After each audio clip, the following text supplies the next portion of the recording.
ఏం తమ్ముళ్ళు హుషారుగా ఉన్నారా?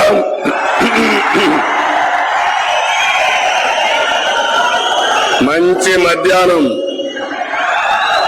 ఎండలు విపరీతంగా ఉన్నాయి. కానీ మిమ్మల్ని చూస్తా ఉంటే మిమ్మల్ని చూసి ఎండలు భయపడుతున్నాయి తప్ప ఎండకు మీరు భయపడడం లేదు. ఈరోజు 3 పార్టీలు కలిసి ధర్మవరంలో మీటింగ్ పెడితే ధర్మవరం దద్దరిల్లింది. ఇప్పుడే అమిత్ షా గారు చాలా స్పష్టంగా చెప్పారు, దేశంలో రాబోయేది ఎన్డీఏ, కాబోయే ప్రధానమంత్రి నరేంద్ర మోడీజీ. ఎవరికైనా అనుమానం ఉందా? తమ్ముళ్ళు అడుగుతున్నా, గట్టిగా చప్పట్లు కొట్టి అభినందించండి. అదే మరిగా మన రాష్ట్రంలో జరిగేది ధర్మ పోరాటం. ధర్మాన్ని గెలిపించడానికి సిద్ధంగా ఉన్నారా లేదా? మీరు సిద్ధమా? మీరు అందుకని ఈరోజు మీ ముందరకు వచ్చినప్పుడు అమిత్ షా గారు చాలా మందికి అనుమానాలు ఉన్నాయి. ఎందుకు 3 పార్టీలు కలిశాయని చాలా మంది అడిగే పరిస్థితికి వచ్చారు. ఈరోజు అమిత్ షా గారు చాలా స్పష్టమైన సమాధానం ఇచ్చారు. ఈ రాష్ట్రానికి అవసరం, ప్రజలు గెలవాలి, రాష్ట్రం నిలదొక్కోవాలి, దుర్మార్గుడి ఇంటికి పంపించాలి. అదే మా కూటమి ధ్యేయమని చాలా స్పష్టంగా అమిత్ షా గారు చెప్పారు. వారిని మనస్ఫూర్తిగా అభినందిస్తున్నాను. ఈ దుర్మార్గుడు ఒక్కసారి మీరు చూస్తే మన అమరావతిని నాశనం చేశారా లేదా? తమ్ముళ్ళు అడుగుతున్నా. 3 రాజధానులు ముచ్చట పెట్టి 3 ముక్కలాటాడి అసలు రాజధాని లేకుండా చేసిన దుర్మార్గుడు ఈ సైకో జగన్మోహన్ రెడ్డి. ఇప్పుడు అర్థమైందా మీ అందరికీ? మన రాజధాని అమరావతి 4వ తారీఖున మీరు ఓటేసిన తర్వాత అటు కేంద్ర సహకారంతో మళ్లీ అమరావతిని భారతదేశంలో నెంబర్ 1 రాజధానిగా చేసే బాధ్యత మాదని మీ అందరికీ హామీ ఇస్తున్నా. ఒకప్పుడు హైదరాబాద్ అభివృద్ధి చేశాం, అది ఈరోజు తెలంగాణలో ఉంది, అనుభవం ఉంది. మళ్లీ హామీ ఇస్తున్నా మీ అందరికీ, తప్పకుండా అమరావతిని ప్రపంచ పటంలో పెట్టే బాధ్యత ఎన్డీఏది. అటు కేంద్రం ఇటు రాష్ట్రం 2 కలిసి డెవలప్ చేస్తామని చెప్పి తెలియజేస్తున్నా. రెండో విషయం మీరు చూశారు, అమిత్ షా గారు చాలా స్పష్టంగా చెప్పారు, మేము అమరావతికి కట్టుబడి ఉన్నామని చెప్పారు. ఇప్పుడు అడుగుతున్న ఈ యొక్క సైకో జగన్ని ఏ ముఖం పెట్టుకొని తిరుగుతామని అడుగుతున్నా. అంటే మన ఆశల్ని సర్వనాశనం చేసిన వ్యక్తి ఈ సైకో జగన్మోహన్ రెడ్డి. నేను అడుగుతున్న తమ్ముల్ని, నేను అడుగుతున్న ఆడబిడ్డల్ని, ఈరోజు మీరు ఆలోచించండి. 10 ఏళ్ల తర్వాత మీ రాజధాని ఏదంటే రాజధాని పేరు చెప్పలేని దౌర్భాగ్య స్థితికి మనం వచ్చేసాం. అందుకే ఈరోజు మనందరం కూడా ఆలోచించుకుని మళ్లీ అమరావతి నిర్మాణం కోసం ఎన్డీఏ కోటేమని ఇక్కడ నిలబడిన అభ్యర్థులు ఒక పక్క సత్యకుమార్, ఇంకో పక్క పార్థ సారథి. ఆ విషయం కూడా నేను లాస్ట్ లో మీతో మాట్లాడతాను. ఇంకో పక్క మీరు ఒకసారి చూస్తే ఈరోజు రాష్ట్రంలో పోలవరం మీద ఒక నిర్దిష్టమైన హామీ చెప్పారు. మొన్ననే ప్రధానమంత్రి గారు మీడియా ఇంటర్వ్యూ ఇచ్చినప్పుడు మేము పోలవరానికి కట్టుబడి ఉన్నాం, పోలవరాన్ని పూర్తి చేస్తామని చాలా స్పష్టంగా చెప్పారు. ఇప్పుడే అమిత్ షా గారు మాట్లాడినప్పుడు అవినీతికి పాల్పడి పోలవరం డిలే అయింది, మళ్లీ దీన్ని పూర్తి చేసే బాధ్యత మాదని చాలా స్పష్టంగా హామీ ఇచ్చాడు. తమను ఇక్కడుండే మీరందరూ గుర్తుపెట్టుకోవాలి. మళ్ళీ పోలవరం పూర్తయి హంద్రీ నీవా పూర్తి చేసి ప్రతి ఎకరాకు ఈ అనంతపురంలో నీళ్లిచ్చే బాధ్యత మాదని మీ అందరికీ హామీ ఇస్తున్నా. ఈరోజు ఒక్క విషయం ఆలోచించండి. ఆ రోజు మన హంద్రీ నీవా పూర్తి చేశాం, గొల్లపల్లి రిజర్వాయర్ పూర్తి చేశాం. గొల్లపల్లి రిజర్వాయర్ పూర్తి చేస్తే కియా మోటార్ వచ్చి ఇక్కడ ఇండస్ట్రీ పెట్టే పరిస్థితికి వచ్చారు. అదే గాని నీళ్లు కానొచ్చుంటే ప్రతి ఎకరాకు నీళ్లు ఇస్తే ప్రతి ప్రాంతానికి నీళ్లు ఇస్తే పోతే అనంతపురం జిల్లా బ్రహ్మాండంగా ముందుకెళ్లేది. అలాంటి ప్రాజెక్ట్ ని గోదావరిలో కలిపేసిన దుర్మార్గుడు ఈ సైకో జగన్ అని చెప్పి కూడా నేను మీకు తెలియజేస్తున్నా. నేను అడుగుతున్నా, రాయలసీమలో మేము అడిగాం, సమాధానం చెప్పలేదు. ఈరోజు బాధ్యత కలిగినటువంటి దేశంలోనే హోంశాఖ మంత్రులు ఒక మాట అడిగారు. రాయలసీమకు ఏం చేశారో, అన్యాయం చేశారని చాలా స్పష్టంగా చెప్పారు. ఇప్పుడు నేను అడుగుతున్నా, సమాధానం చెప్పే ధైర్యం ఈ జగన్ కుందా అని అడుగుతున్నా. రాయలసీమ ద్రోహి ఈ జగన్మోహన్ రెడ్డి అవునా కాదా తమ్ముళ్ళు మిమ్మల్ని అడుగుతున్నా. 5 ఏళ్లలో ఒక్క ప్రాజెక్టు ₹1 ఖర్చు పెట్టారా మీ ఊళ్ళో? అనంతపురంలో పెట్టారా అని అడుగుతున్నా. కొద్దిగా వాల్యూమ్ పెంచరా, కొద్దిగా వాల్యూమ్ పెంచు. ₹1 ఖర్చు పెట్టకుండా రాయలసీమకు అతి కీలకమైనటువంటి సాగునీటి ప్రాజెక్టుని పూర్తిగా అన్యాయం చేసి ఆటకెక్కించిన వ్యక్తి ఈ జగన్మోహన్ రెడ్డి అని కూడా నేను మీకు తెలియజేస్తున్నా. ఇంకొక మీరు చూస్తే పోలవరం పూర్తి చేస్తాం, నదుల అనుసంధానం చేస్తాం, గోదావరి నుంచి మిగులు జలాల్ని చివరి భూముల వరకు తీసుకొచ్చే బాధ్యత మేము తీసుకుంటామని చెప్పి కూడా నేను మీకు తెలియజేసుకుంటున్నాను. ఇప్పుడే మోడీ గ్యారంటీ కింద ఏమేమి ఇస్తున్నామో చాలా స్పష్టంగా అమిత్ షా గారు చెప్పారు. అదే సమయంలో మనం కూడా ప్రజాగళం కింద ప్రజా మేనిఫెస్టో ఇచ్చాం, సూపర్ 6 ఇచ్చాం. ఈ రెండు కలుపుకుంటే ఈ రాష్ట్రానికి ప్రజలకు ఎంతో ఉపయోగపడుతుంది. ఆ విషయం కూడా మీరు గుర్తుపెట్టుకోవాల్సిన అవసరం ఉంది. ఈరోజు నేను ఒక మాట చెప్పాను, ఏ విధంగా భవిష్యత్తులో అనుసంధానం చేస్తామో ఒక్క ఉదాహరణ మహిళలు. ఈరోజు మీరు ఒక్కసారి చూస్తే ఎప్పుడో డాక్రా సంఘాలు పెట్టాం.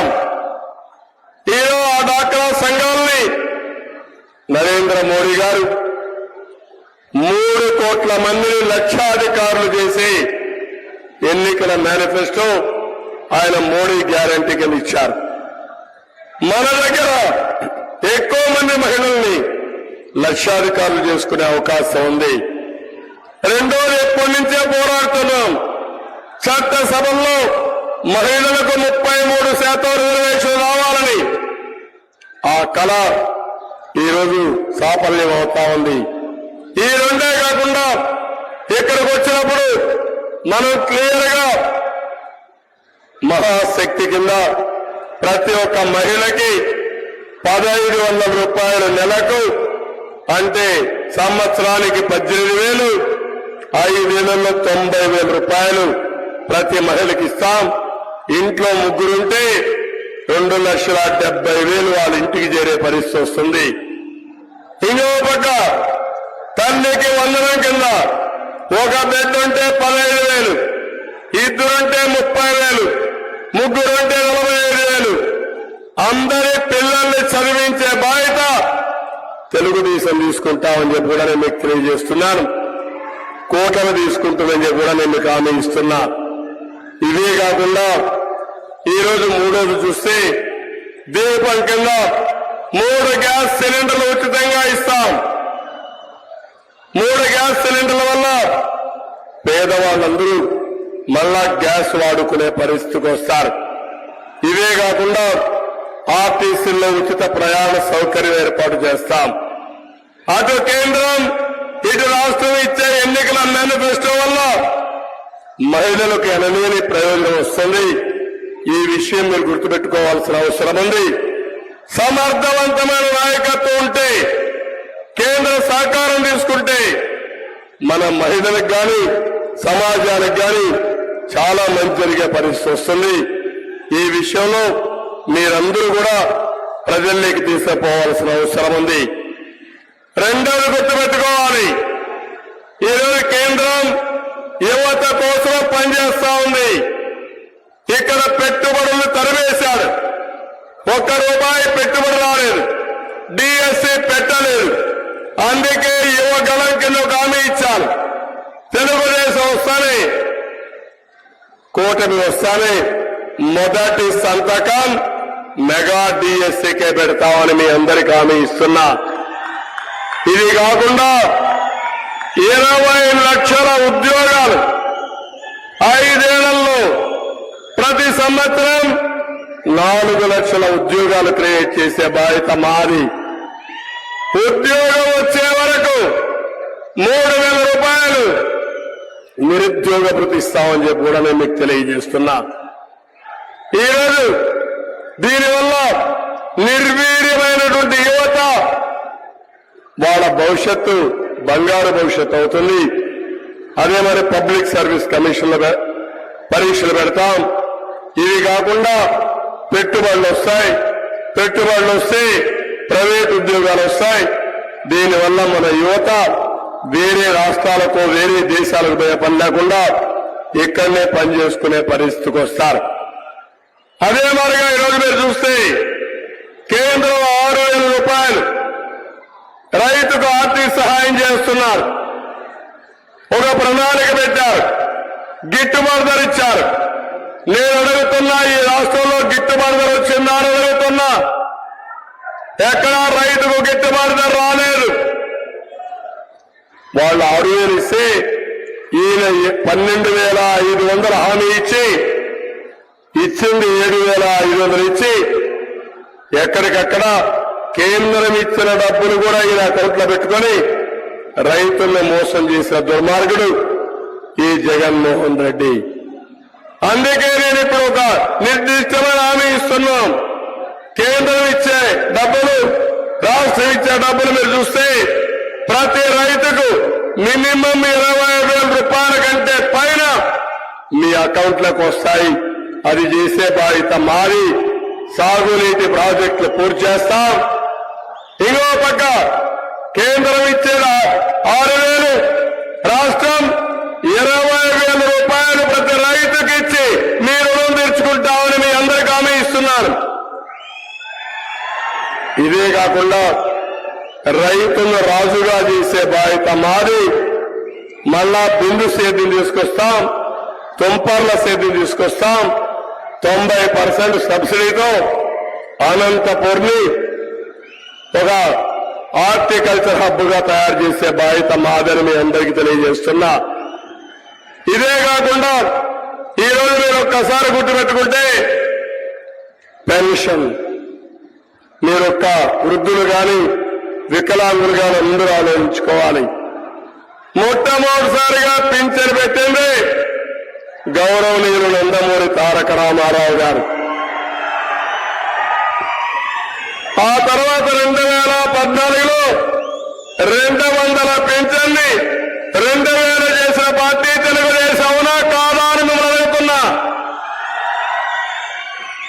ఈ రోజు నేను చెప్పాను, ₹3,000 పింఛన్ని ₹4,000 చేస్తామని, అది కూడా ఏప్రిల్ నుంచి ఇస్తామని. జూన్లో అధికారానికి వస్తే జూలై 1వ తారీఖున పాత బకాయిలు కలిపి ప్రతి ఒక్కరికి ₹7,000 పింఛన్ వస్తుంది.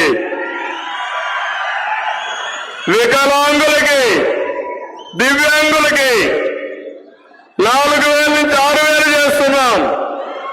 అంటే 6,000 ఆ నెలలో వస్తే బకాయిలు కలిపి 6,000 వస్తే 12,000 రూపాయలు ఒక నెలలో దివ్యాంగులకు వస్తుంది. ఇది పేదవాళ్ళ పైన మాకుండే కమిట్మెంట్. ఎవరైతే కొంతమంది చేతులు లేకుండా కాళ్ళు లేకుండా అవస్థపడుతున్నారు, వాళ్ళ ఇంట్లో వాళ్ళు చాలా ఇబ్బంది పడుతున్నారు, అలాంటి వారికి 15,000 రూపాయల నెలకు పింఛన్ ఇచ్చే ఏర్పాట్లను చేస్తామని కూడా మీకు అందరికీ హామీ ఇస్తున్నా. నేను అడుగుతున్నా, ఈరోజు ఎవరైతే సైకో జగన్ ఉన్నాడో ఏమైనా పెంచాడా తమ్ముళ్ళు అని అడుగుతున్నా, పెంచే ఆలోచన చేశాడా అని మిమ్మల్ని అడుగుతున్నా, పెంచుతాడా అని మిమ్మల్ని అడుగుతున్నా. కానీ శవ రాజకీయాలు చేస్తున్నాడు. పండు కాకుల్లాంటి వృద్ధుల్ని పొట్టన పెట్టుకుంటున్నాడు. పోయిన నెల మీరు చూశారు, పెన్షన్లు ఇవ్వాల్సింది ఇంటి దగ్గర. ఈరోజు 1,50,000 మంది సచివాలయ ఉద్యోగస్తులున్నారు. వాళ్ళు అనుకుంటే 40 మందికి 2 రోజుల్లో పింఛన్ ఇచ్చే అవకాశం ఉంది. పింఛన్ ఇవ్వకుండా సచివాలయం రప్పించి తిప్పి 33 మందిని చంపేశారు.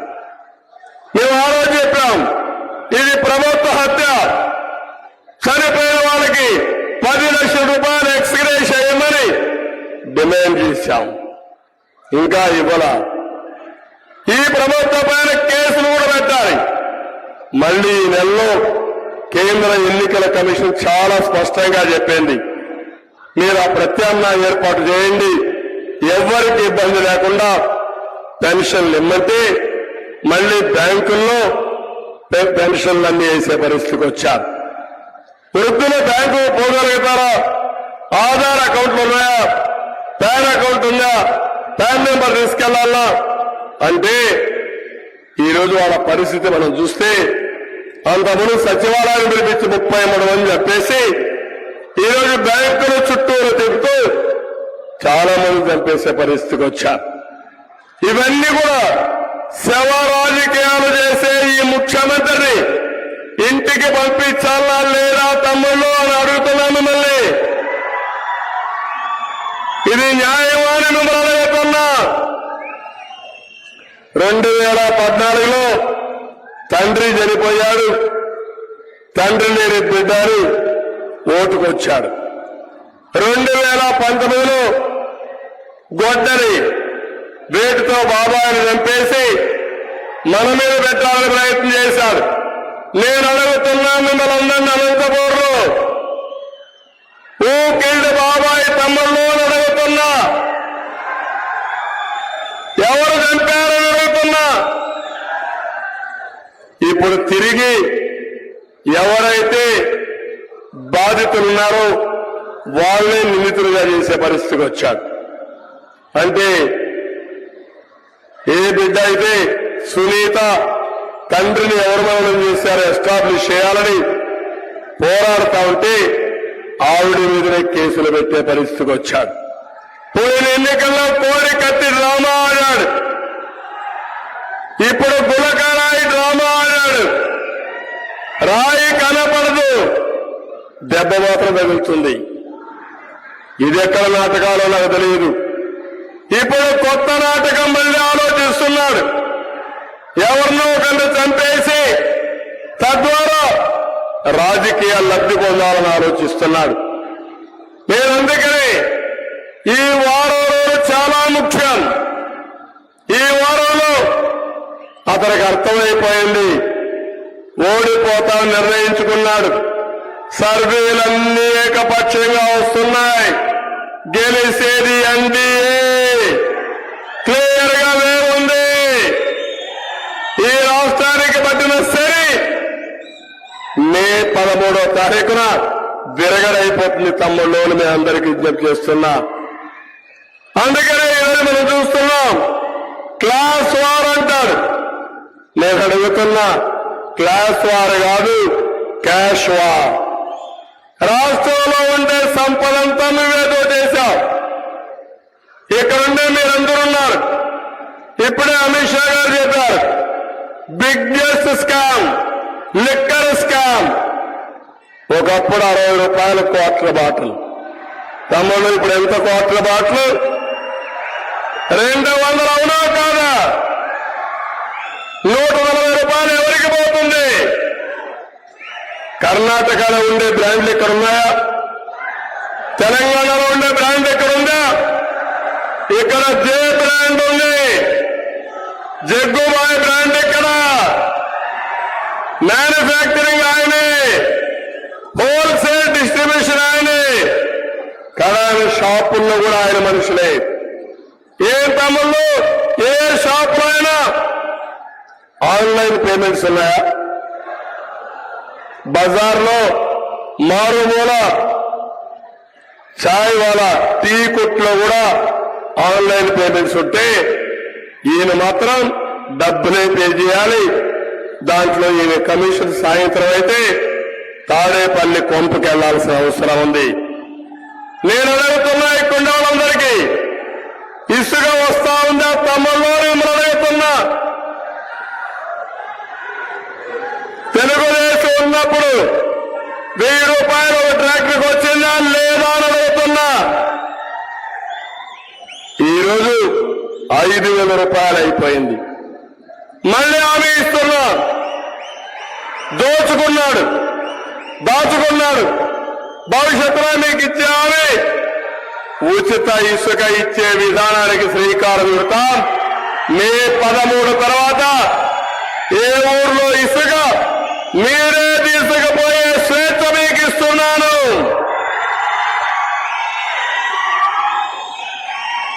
భూముల మీద ఇప్పటికే చాలా వరకు చూశారు. ఇక్కడే లేపాక్షి ఉంది. లేపాక్షిని కొట్టేయాలని ప్లాన్ చేశారా లేదా? ఇడుపులపాయలో భూములు కొట్టేశారా లేదా? నేను ఒకటే అడుగుతున్నా, ఈ ధర్మవరంలో తమ్ముళ్ళు ఒక్క విషయం మీరు చెప్పండి, భూమి మీద జగందా? భూమి పైన హక్కు మీద జగందా? మీదైతే మీ యొక్క పట్టాదారు పాస్ పుస్తకం మీద జగన్ ఫోటో ఏంటి? వాళ్ళ నాన్న ఇచ్చాడా? వాళ్ళ తాత ఇచ్చాడా? వాళ్ళ నాన్నమ్మ ఇచ్చిందా? వాళ్ళ అమ్మమ్మ ఇచ్చిందా? లేకుంటే వాళ్ళ అమ్మమ్మ ఊడిచ్చాడా? లేకుంటే వాళ్ళ అమ్మమ్మ ఊడిచ్చాడా?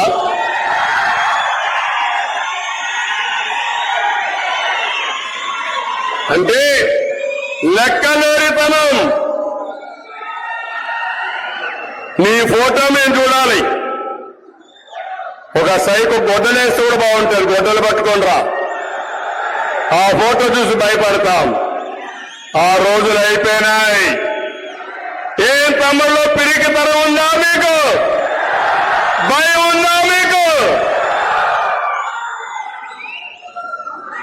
ఎంతంటే అరాచకం అంటే నేను 45 సంవత్సరాలు ఎప్పుడు చూడలా. ఇప్పుడు మీ వ్యక్తిగత భూమి పైన టెండర్ పెట్టాడు, కొత్త చట్టం తీసుకొచ్చాడు. నిన్న మొన్న మీరు చూశారు, మొత్తం భూములన్నీ ఆన్లైన్ లో ఉంటాయంట. అది కూడా ప్రైవేట్ కంపెనీ అకౌంట్ లో ఉంటాయంట. మీరు ఎవరైనా అమ్ముకోవాలంటే జగన్మోహన్ రెడ్డి పర్మిషన్ కావాలి. అంటే 10-1 లేదు, అడంగల్ లేదు, పట్టవారు పాస్ పుస్తకం లేదు. మీకు జిరాక్స్ కాపీ ఇస్తారంట. ఆ జిరాక్స్ కాపీ ముడ్డు చూసుకోవడానికి పనికొస్తుందా తమ్ముళ్ళు అడుగుతున్నా. అంటే మనలందరినీ బానిసలు అనుకుంటున్నారు. ఒక్కొక్కరు ఒక్కొక్క దెబ్బ కొడితే రేపు ఎన్నికల్లో గోప గుయ్యాలి.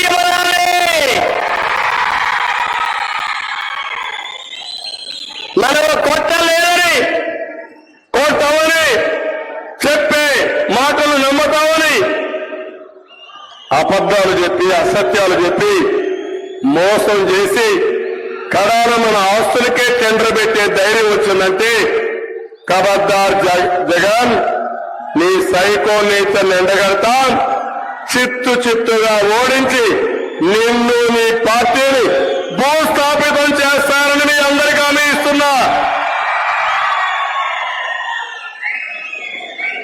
అందుకే ఈరోజు ఇక్కడికి వచ్చినప్పుడు చేనేత కార్మికులు ఉన్నారు. బీసీ డిక్లరేషన్ ఇచ్చాం. 5 ఏళ్లలో 1,50,000 కోట్లు ఖర్చు పెడతాం. ఆదరణకు 5,000 కోట్లు సంవత్సరానికి ఖర్చు పెడతాం. స్వయం ఉపాధికి 10,000 కోట్లు ఖర్చు పెడతాం. ఎప్పుడూ తెలుగుదేశం పార్టీకి కంచుకోట వెనుకబడిన వర్గాలు. ధర్మవరం తెలుగుదేశం పార్టీకి ఎప్పుడు ఆరాధించారు, అభిమానించారు. ఇక్కడ చేనేత కార్మికులు ఉన్నారు, మిగిలిన బీసీలు కూడా ఉన్నారు. నేను ఒకటే హామీ ఇస్తున్నా, చేనేత పరిశ్రమను ప్రోత్సహించడానికి మీరు జీఎస్టీ కడితే తిరిగి మీకు ఇచ్చే బాధ్యత మాది. ఇది కాకుండా చేనేత కార్మికులకి సంవత్సరానికి 24,000 మీ అకౌంట్ లో వేస్తామని చెప్పి నేను మీకు తెలియజేస్తున్నా.